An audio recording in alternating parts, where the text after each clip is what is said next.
हाँ तो नमस्कार साथियों, कैसे हैं आप लोग। उम्मीद करते हैं बेहतर होंगे, स्वस्थ होंगे, मस्त होंगे और अपने बोर्ड एग्जाम की तैयारी धुआंधार तरीके से कर रहे होंगे। इससे पिछले वीडियो में हम लोगों ने 1 से 40 प्रश्नों को जाना था।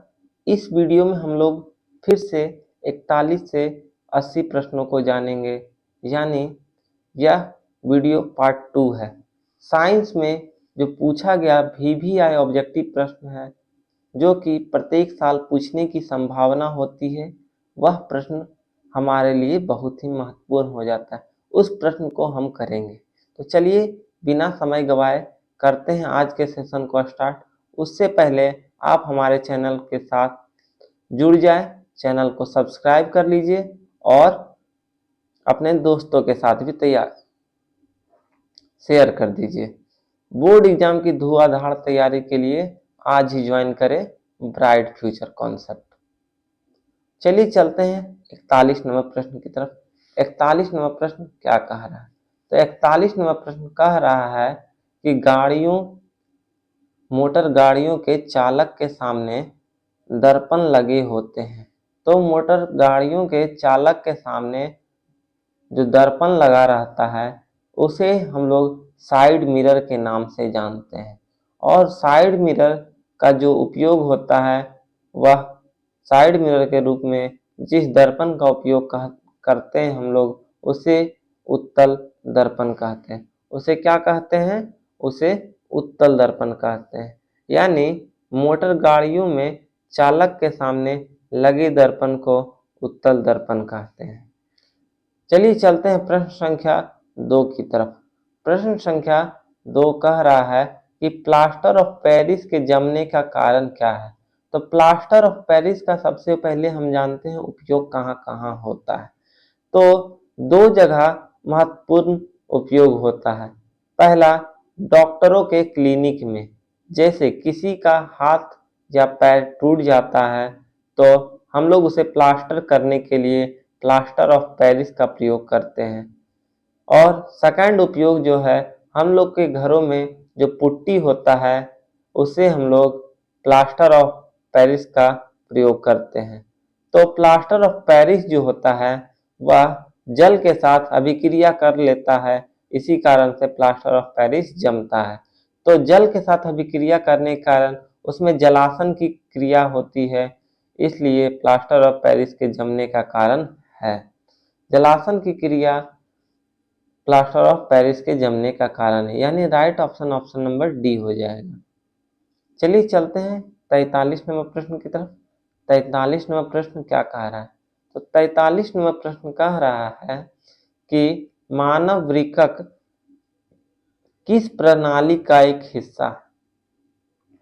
देखिए, मानव वृक्क जो है उत्सर्जन प्रणाली का एक हिस्सा है। क्या है? उत्सर्जन प्रणाली का एक हिस्सा है, यानी राइट ऑप्शन हो जाएगा option number C. Option number C is correct option. चलिए चलते हैं 44 नंबर प्रश्न की तरफ। 44 नंबर प्रश्न क्या कहता है? श्वसन के अध्ययन के लिए किसका उपयोग किए जाने वाले बीज हैं? तो श्वसन के अध्ययन के लिए जो उपयोग किया जाता है उस बीज को हम लोग अंकुरित बीज कहते हैं। यानी श्वसन के अध्ययन के लिए अंकुरित बीज का प्रयोग किया जाता है। Right option option number B हो जाएगा। चलिए चलते हैं 45 नंबर प्रश्न की तरफ। 45 नंबर प्रश्न क्या कह रहा है? तो 45 नंबर प्रश्न कह रहा है कौन सा अजैव नवीकरणीय कचरा है? वैसा कचरा जिसे हम लोग रिसाइकल नहीं कर सकते हैं उसे हम लोग अजैव नवीकरणीय कचरा कहते हैं। और यहाँ पर प्लास्टिक अजैव नवीकरणीय कचरा है, यानी इस प्रश्न का right option option number C हो जाएगा। लेकिन टिश्यू पेपर और केले का छिलका ये दोनों रिसाइकल हो सकता है और हमारे खेतों के लिए उर्वरक या फर्टिलाइजर का भी काम कर सकता है। तो ये नवीकरणीय कचरा की श्रेणी में आएगा। लेकिन अजैव नवीकरणीय कचरा यहाँ पर प्लास्टिक है। चलिए 45 से 46 नंबर प्रश्न की तरफ चलते हैं। 46 नंबर प्रश्न कह रहा है कि निकट दृष्टि दोष के निवारण किस लेंस से होता है। तो यदि किसी मानव के अंदर निकट दृष्टि दोष हो गया है तो हम लोग उसके उपचार के लिए अवतल लेंस का प्रयोग करते हैं। उसके उपचार के लिए अवतल लेंस का प्रयोग करते हैं, यानी right option option number B हो जाएगा। चलिए चलते हैं प्रश्न संख्या 47 की तरफ। 47 नंबर प्रश्न क्या कह रहा है। 47 नंबर प्रश्न कह रहा है कि स्पेक्ट्रम में किस रंग का झुकाव सबसे अधिक होता है। तो स्पेक्ट्रम हम लोग किसे कहते हैं ये चलते हैं, सबसे पहले जानते हैं। जब श्वेत प्रकाश प्रिज्म से होकर गुजरती है तो 7 रंगों में विभक्त होती है, और 7 रंगों को जिस पर्दे पे हम लोग प्राप्त करते हैं उसे हम लोग स्पेक्ट्रम के नाम से जानते हैं। तो स्पेक्ट्रम में बैंगनी रंग का झुकाव सबसे अधिक होता है, यानी राइट ऑप्शन हो जाएगा option number C. Option number C is correct option. चलिए चलते हैं 48 नंबर प्रश्न की तरफ। 48 नंबर प्रश्न क्या कहता है। 48 नंबर प्रश्न कह रहा है प्रकाश के किस रंग का प्रकीर्णन सबसे कम होता है। तो देखिए यहाँ पर पूछा किस रंग का झुकाव सबसे अधिक होता है, और यहाँ पर पूछ रहा है किस रंग का प्रकीर्णन सबसे कम होता है। तो प्रकाश में लाल रंग का प्रकीर्णन सबसे कम होता है। प्रकीर्णन का मतलब होता है छितराव, छितराव होता है, यानी लाल कलर जो रहता है, लाल रंग सबसे कम छितराता है, और साथ ही साथ उसका तरंगदैर्ध्य उच्च रहता है, उसका तरंगदैर्ध्य उच्च रहता है। इसलिए लाल रंग का प्रयोग हम लोग रेलवे सिग्नल या फिर गाड़ियों को रोकने के लिए करते हैं। चलिए इसका राइट ऑप्शन हो जाएगा ऑप्शन नंबर डी। प्रश्न संख्या 49 कह रहा है इथाइल अल्कोहल का अनुसूत्र होता है। देखिए एल्कोहल, एल्कोहल जो होता है जिसको कि हम लोग लोकल भाषा में शराब या दारू कहते हैं, तो एल्कोहल जो रहता है उसका प्रयोग बहुत क्षेत्र में होता है। जैसे कि लड़कियों के लिए नाखून पालिश जो बनता है वो एल्कोहल से बनता है, या फिर सैनिटाइजर का जो बनना वो भी एल्कोहल से होता है। बहुत सारे दवाइयों में भी एल्कोहल का प्रयोग किया जाता है। लेकिन यहाँ कह रहा है इथाइल अल्कोहल का अनुसूत्र क्या होता है। तो इथाइल अल्कोहल का जो अनुसूत्र होता है C2H5OH होता है। इथाइल अल्कोहल में कार्बन की संख्या 2 है, कार्बन की संख्या 2 है। एक कार्बन को हम लोग मिथाइल कहते हैं, एक कार्बन वाले अल्कोहल को हम लोग मिथाइल अल्कोहल कहेंगे, और 2 कार्बन वाले अल्कोहल को हम लोग इथाइल अल्कोहल कहेंगे। चलिए इथाइल अल्कोहल C2H5OH अल्कोहल का को हम लोग OH से निरूपित करते हैं। यहाँ पर 50 नंबर प्रश्न कह रहा है क्रायोलाइट अयस्क है। क्या कह रहा है, तो क्रायोलाइट अयस्क है। तो क्रायोलाइट जो अयस्क है वो एल्युमिनियम का अयस्क है। किसका अयस्क है, तो क्रायोलाइट जो अयस्क है वो एल्युमिनियम का अयस्क है, यानी राइट ऑप्शन हो जाएगा ऑप्शन नंबर डी। चलिए चलते हैं नेक्स्ट प्रश्न की तरफ। नेक्स्ट प्रश्न क्या कह रहा है, तो नेक्स्ट प्रश्न कह रहा है 51 नंबर प्रश्न कि इंद्रधनुष का भीतरी हिस्सा किस रंग का होता है। तो हम लोग जानते हैं कि इंद्रधनुष में 7 रंग होते हैं, इंद्रधनुष में 7 रंग होते हैं, लेकिन इंद्रधनुष का जो भीतरी हिस्सा होता है वो बैंगनी रंग का होता है, वह बैंगनी रंग का होता है, यानी इंद्रधनुष का भीतरी हिस्सा बैंगनी रंग होता है। इसलिए यहाँ पर right option option number B हो जाएगा, ऑप्शन नंबर बी हो जाएगा। चलिए चलते हैं 52 नंबर प्रश्न की तरफ। तरंग दैर्ध्य को सामान्यतः व्यक्त किया जाता है। तो तरंग दैर्ध्य जो रहता है उसको हम लोग नॉर्मली किसके द्वारा व्यक्त करते हैं? तो तरंग दैर्ध्य को हम लोग एंगस्ट्रॉन के द्वारा निरूपित करते हैं। और एक एंगस्ट्रॉन बराबर 10⁻⁻10 मीटर होता है। एक एंगस्ट्रॉन बराबर 10⁻⁻10 मीटर होता है। और तरंग दैर्ध्य को हम लोग एंगस्ट्रॉन से सामान्यतः व्यक्त करते हैं। चलिए चलते हैं प्रश्न संख्या 53 की तरफ। प्रश्न संख्या 53 क्या कह रहा है? 53वां प्रश्न कह रहा है, पानी से भरी बाल्टी की गहराई कम दिखती है। पानी से भरी बाल्टी की गहराई कम दिखती है। यह प्रकाश के अपवर्तन की घटना के कारण होता है।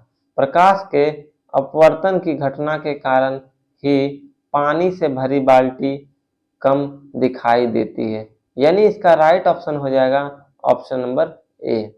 चलिए चलते हैं नेक्स्ट प्रश्न की तरफ। नेक्स्ट प्रश्न कह रहा है, एक साधारण प्रिज्म कितने सतहों से घिरा होता है? तो एक साधारण प्रिज्म 5 सतहों से घिरा होता है। एक साधारण प्रिज्म 5 सतहों से घिरा होता है।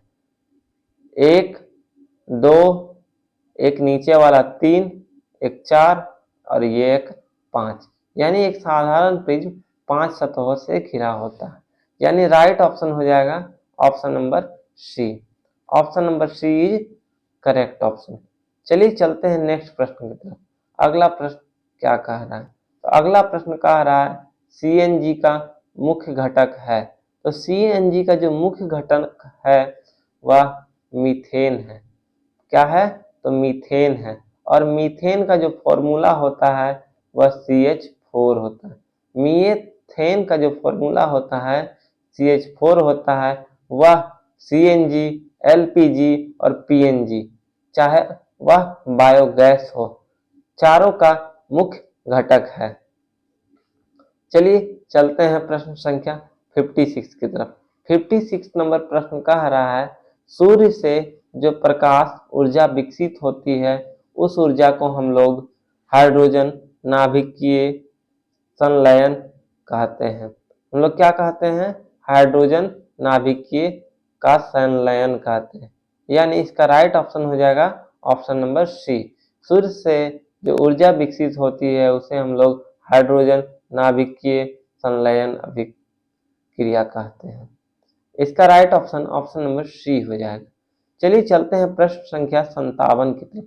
प्रश्न संख्या 57 क्या कह रहा है? तो प्रश्न संख्या 57 कह रहा है, निम्नलिखित में कौन अम्ल है? देखिए अम्ल की चर्चा कर रहा है। तो यहाँ पर HCl अम्ल है। HCl अम्ल है। यानी HCl को हम लोग हाइड्रोक्लोरिक अम्ल कहते हैं और वह एक प्रबल अम्ल है। वह एक प्रबल अम्ल है। यानी इसका right option option number D हो जाएगा। चलिए 58 नंबर प्रश्न की तरफ चलते हैं। 58 नंबर प्रश्न कह रहा है, आवर्त सारणी में दाएं ओर रखे गए तत्व क्या कहलाते हैं?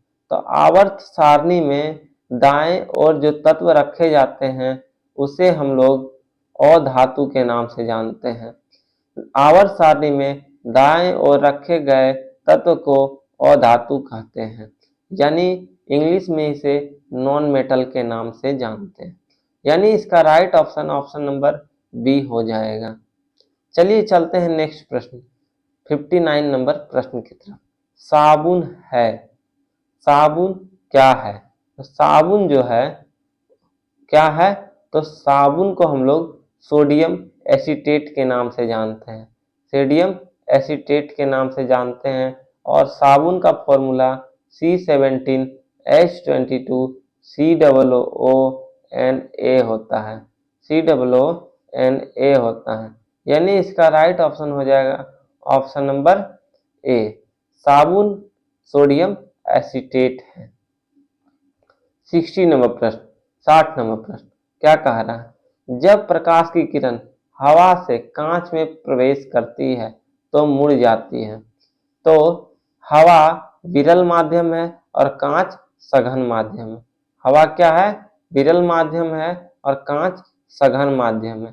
तो जब प्रकाश की किरण विरल माध्यम में से सघन माध्यम में प्रवेश करती है तो अभिलंब के निकट आ जाती है, अभिलंब के निकट आ जाती है, यानी right option option number B हो जाएगा। Option number B is correct option. चलिए 61 नंबर प्रश्न की तरफ चलते हैं। 61 नंबर प्रश्न क्या कहता है, तो डायनमो से कैसी धारा प्राप्त होती है। तो डायनमो से हमें प्रत्यावर्ती धारा साथ ही साथ दिष्ट धारा दोनों प्राप्त होती है। यानी हम कह सकते हैं कि एसी और डीसी करंट दोनों प्राप्त होती है, यानी right option option number C हो जाएगा। डायनामो से एसी डीसी दोनों धारा प्रवाहित होती है, मिलती है, इसलिए right option option number C हो जाएगा दोनों। 62 नंबर प्रश्न क्या कह रहा है, तो 62 नंबर प्रश्न कह रहा है कि इस दर्पण का दृष्टि क्षेत्र बड़ा होता है। तो दृष्टि क्षेत्र जो होता है वह उत्तल दर्पण का बड़ा होता है। इसी कारण से हम लोग वाहनों के साइड मिरर के रूप में उत्तल दर्पण का प्रयोग करते हैं। यानी दर्पण का दृष्टि क्षेत्र जो बड़ा होता है वह उत्तल दर्पण हो जाएगा, यानी right option option number B. 63 number प्रश्न की तरफ चलते हैं। 63 नंबर प्रश्न क्या कह रहा है, लार में निम्नलिखित में से कौन सा एंजाइम पाए जाते हैं। तो लार जो रहता है, लार में टाइलिन नाम का एंजाइम पाया जाता है। लार में टाइलिन नाम का एंजाइम पाया जाता है, इसी कारण से इसका right option option number C हो जाएगा। Option number C is correct option. 64 number प्रश्न की तरफ चलते हैं। 64 नंबर प्रश्न क्या कह रहा है, भोजन का मुख्य रूप से अवशोषण होता है। भोजन का मुख्य रूप से अवशोषण होता है। तो भोजन का मुख्य रूप से अवशोषण छोटी आंत में होता है, स्मॉल इंटेस्टाइन में होता है, यानी इसका right option option number D हो जाएगा। और यह आपका बायोलॉजी का पूछा हुआ प्रश्न है 2024 में। 65 नंबर प्रश्न 65 नंबर प्रश्न कह रहा है, मनुष्य के मस्तिष्क को कितने भागों में बांटा गया है। तो मनुष्य के मस्तिष्क को 3 भागों में बांटा गया है, 3 भागों में बांटा गया है, यानी इसका राइट ऑप्शन हो जाएगा ऑप्शन नंबर सी। 66 नंबर प्रश्न क्या कह रहा है, तो 66 नंबर प्रश्न कह रहा है कि स्त्रियों में लिंग गुणसूत्र होते हैं। स्त्रियों के अंदर XX गुणसूत्र पाए जाते हैं, यानी स्त्रियों में लिंग गुणसूत्र जो होते हैं वह XX होते हैं, यानी right option option number A हो जाएंगे। लेकिन पुरुषों में जो लिंग गुणसूत्र होते हैं वह XY होता है, XY होता है, यानी राइट ऑप्शन ऑप्शन नंबर यहां पर ए हो जाएगा। 67 नंबर प्रश्न 67 नंबर प्रश्न क्या कह रहा है, तो 67 नंबर प्रश्न कह रहा है यूरो 2 का संबंध किससे है। तो यूरो 2 का जो संबंध है वह वायु प्रदूषण से है। वायु प्रदूषण यूरो 2 के साथ संबंध रखता है, यानी right option option number A हो जाएगा। Option number A is correct option. चलिए 68 नंबर प्रश्न क्या कह रहा है, 68 नंबर प्रश्न कह रहा है, पौधों में जनन अंग कहाँ पाए जाते हैं। तो पौधों में जनन अंग जो होते हैं वह पुष्प में पाए जाते हैं, यानी फ्लावर में पाए जाते हैं। तो पौधों में जो जनन अंग होते हैं, जनन अंग पुष्पों में पाए जाते हैं।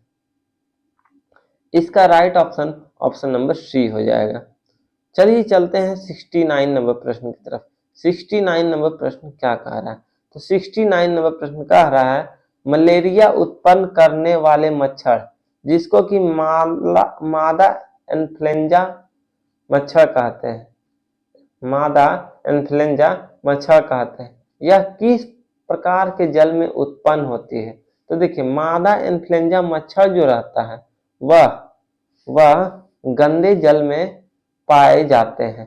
जितने भी बीमारी फैलाने वाले जीव जंतु होते हैं वह गंदगी में ही उपजते हैं। इसी कारण से मच्छर भी जो होते हैं वह गंदे जल में ही पाए जाते हैं।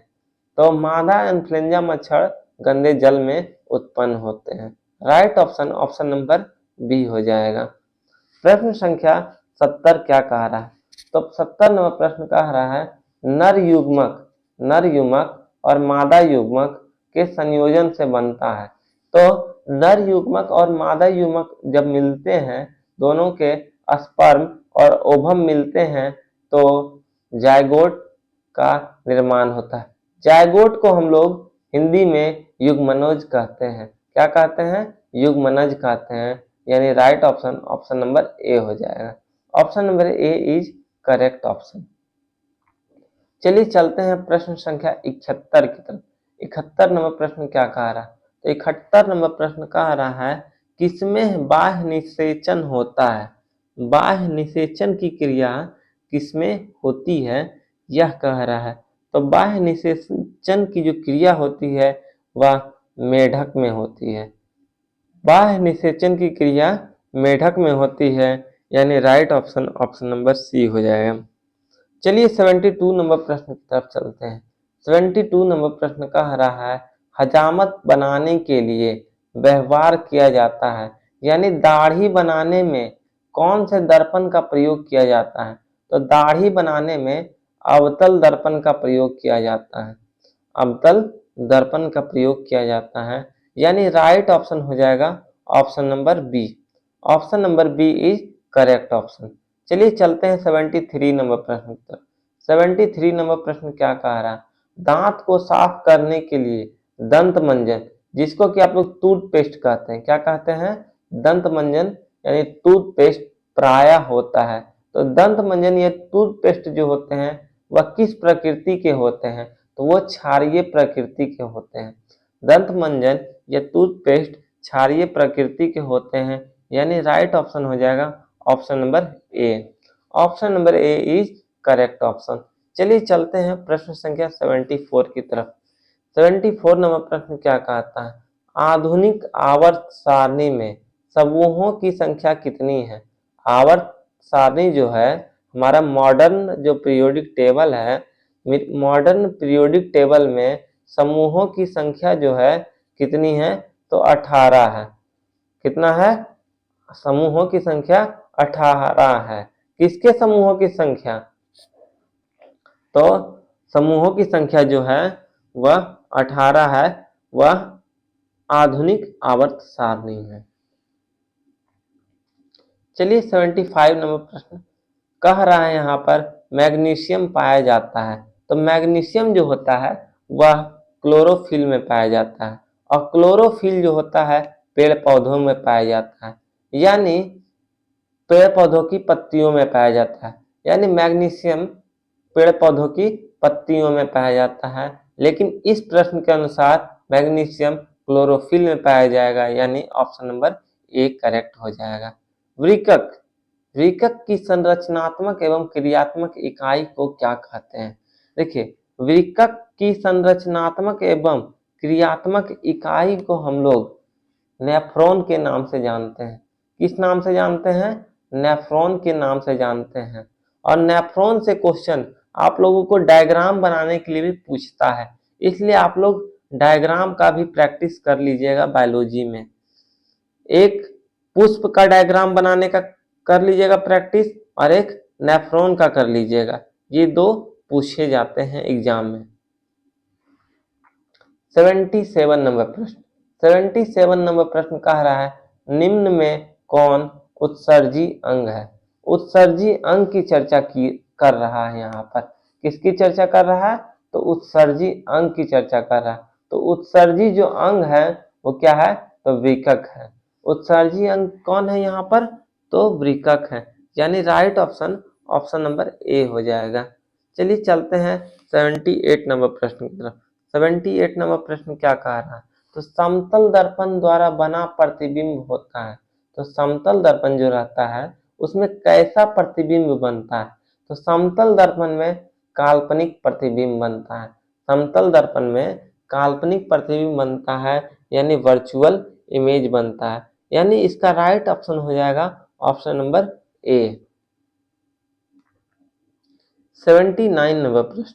79 नंबर प्रश्न कह रहा है कि मस्तिष्क का कौन सा भाग शरीर की स्थिति तथा संतुलन का अनुरक्षण करता है? यानी शरीर की संतुलन बनाने का काम कौन करता है? तो मस्तिष्क का कौन सा भाग शरीर का संतुलन बनाने का काम करता है? तो अनुमस्तिष्क करता है। कौन करता है? तो अनुमस्तिष्क शरीर में संतुलन बनाने का काम करता है।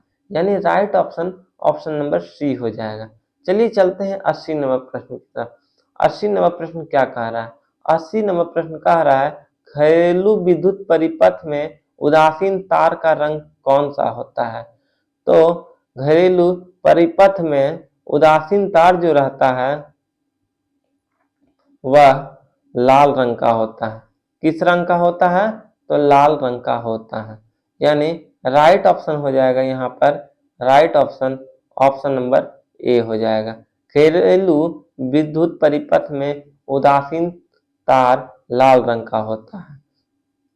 तो बोर्ड एग्जाम की धुआंधार तैयारी के लिए bright future concept YouTube channel और टेलीग्राम चैनल को ज्वाइन कर लीजिए और अपने दोस्तों के साथ भी शेयर कर दीजिए, ताकि ऑब्जेक्टिव सेशन का फायदा सभी को मिल सके। चलिए तो आज का सेशन करते हैं कंप्लीट, फिर मिलेंगे अगले वीडियो में और भी अधिक प्रश्नों के साथ। तब तक के लिए best of luck for examination.